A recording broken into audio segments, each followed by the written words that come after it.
Chapter 7. Environment of the Middle West. When the settlers began moving across the northern Appalachian Mountains, they arrived to Middle West. Today, the region is made up of 12 states in the heart of our country. In this chapter, you'll explore the land, climate, natural resources of the Middle West. Across the plains, the Middle West region's rich soil and flat land make it the world's leading producer of corn, wheat, and other grains. Inclement climate, hot summers, cold winters, and sudden storms make weather an important part of the daily life in the Middle West. In the hills, iron deposits are a valuable natural resource found in this region. Make a foldable guide, study guide, and use it to record what you have learned about the environment of the Middle West. Fold the sheet of paper like a hot dog, but make one side 1 inch longer. Make 2 cuts on the short side, dividing it into 3 equal sections. Write the title of the chapter on the 1 inch tab. Write across the plains, inland climate, into the hills on the 3 cut out tabs.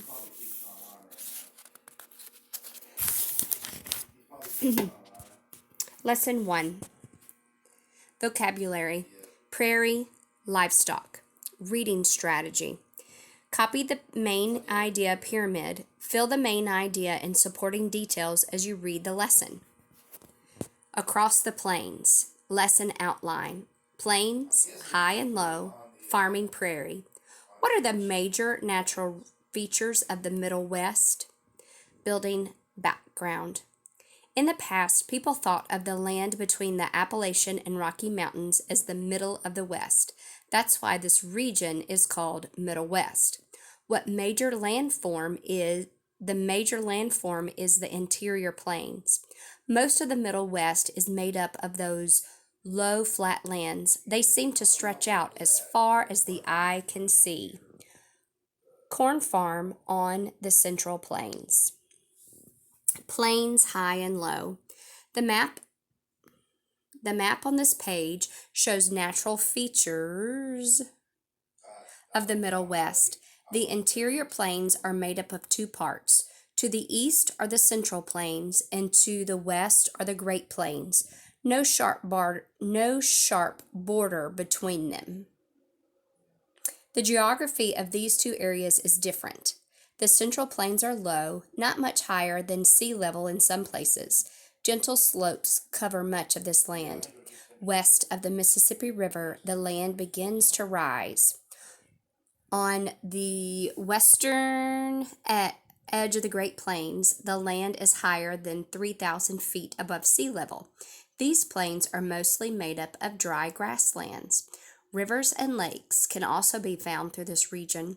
4 of the Great Lakes are in the Middle West. They are Lake Superior, Michigan, Huron, and Erie. Together with Lake Ontario,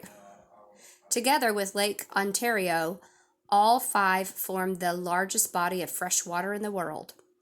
Which of these areas make up the interior plain?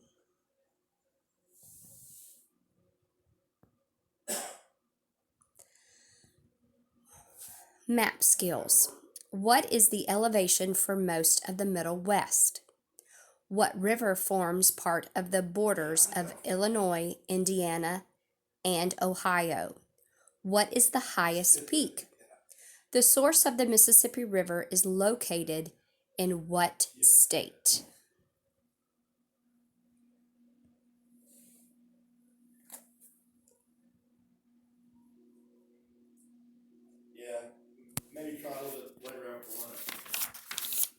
Farming the prairie.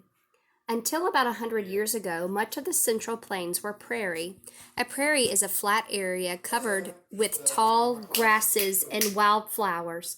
The soils of the prairie are naturally fertile.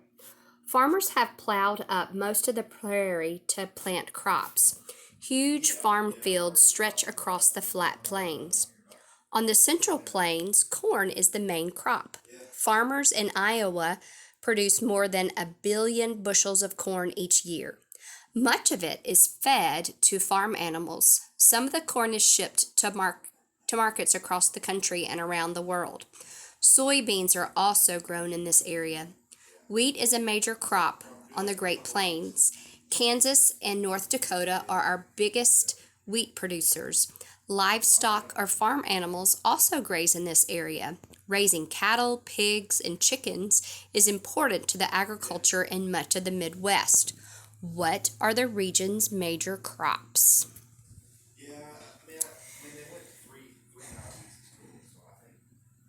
Exploring technology. Tractors. In 1904, Benjamin Holt developed the first successful tractor. It was called the Caterpillar or crawler tractor. It ran on tracks looped around wheels. The tracks did not get bogged down in the heavy soil. Holt later set up a tractor manufacturing plant in Peoria, Illinois. Today, tractors are used not only in farming, but also in construction, mining, and other industries. Activity. Research modern tractors and write a paragraph describing how they're used today. Putting it all together, the Midwest is a region of wide plains, mighty rivers, and huge lakes. Its flat lands and fertile soil make it an important center for farming. In the next lesson, you will learn how the region's climate also plays in its agriculture. Cows graze on the dairy farm in Wisconsin. Other livestock in the Midwest include sheep and pigs. Write one sentence for each vocabulary word. Livestock, prairie. Who is Benjamin Holt? Describe the geography of the West region. How does the geography of the Midwest affect the agriculture in the region? Compare and contrast the Central Plains with the Great Plains. Using the map on page 253, list all the natural features in the Midwest. Suppose you're a farmer on the Great Plains. Write a diary entry describing the kinds of crops you will grow or the animals you will raise. Study skills. Reading, circle and line graphs. Vocabulary: graph, circle graph, line graph. Suppose you want to study how much wheat in the Middle West produces compared to other regions. A graph can help you compare information. Graphs are special diagrams that show information in a clear way by presenting facts in a picture. They tell you a lot with just a few words. Wheat production in 2003. Midwest, Northeast, Southeast, West, Southwest mountain states. Learn the skill. Look at the graph on this page as you follow the steps. Identify the graph. The graph on this page is a circle graph. This kind of graph can show you how parts of something make up or fit into the whole. Because each part looks like a slice of pie, circle graph is sometimes called pie graph. The graph on the next page is a line graph. It shows how information changes over time. The line graph often shows an increase or decrease in number. Identify the graph's title.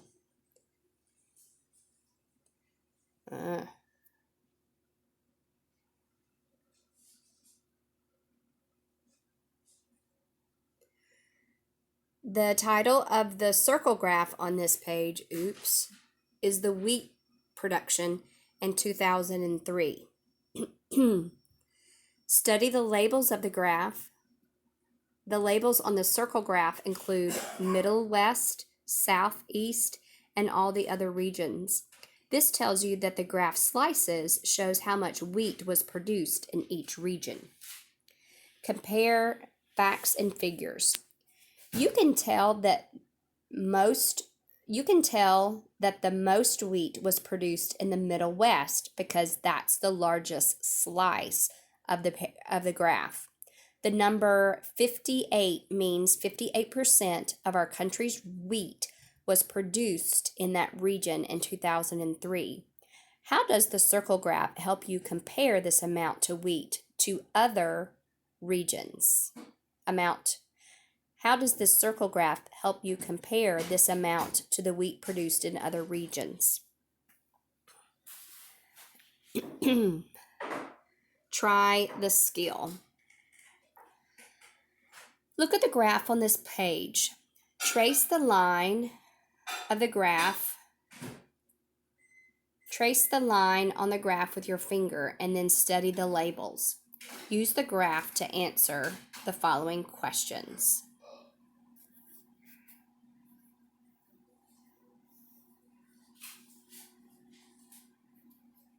The year, the bushels.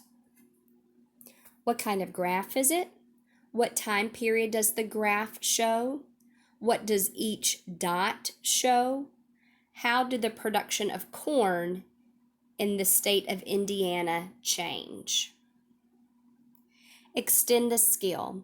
Suppose that the number of students in your school is 150 in the year 2004, 200 in the year 2005, 180 in the year 2006, and 220 in the year of 2007.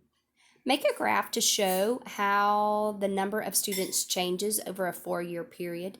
Use your graph to answer the following questions. What kind of graph is it? What does each dot show? How does the number of students change? How can circle and line graphs help you compare and contrast information?